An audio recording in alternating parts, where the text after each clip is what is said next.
बारामतीच्या लॉजमध्ये आढळला महिलेचा मृतदेह।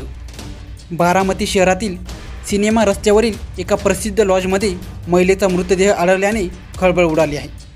हे दाम्पत्य या शहरातील मध्यवर्ती भागातील लॉजवर उतरले होते।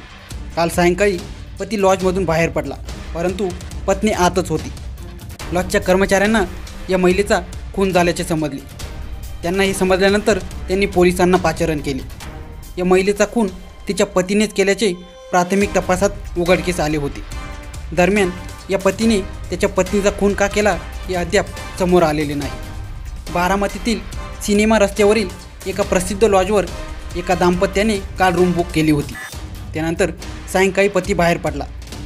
त्यानंतर या रूममध्ये ही महिला निश्चित पडल्याचे आढळून आले, त्यामुळे एकच खळबळ उडाली। त्यानंतर या महिलेच्या पतीनेच तिची हत्या केल्याचे उघडकीस आले। या पतीने पत्नीची हत्या केल्यानंतर लॉजमधून तो पळून गेला। त्यानंतर त्याने आपल्या नातेवाईकांना स्वतः फोन करून आपल्या पत्नीची हत्या केल्याची कबुली दिली।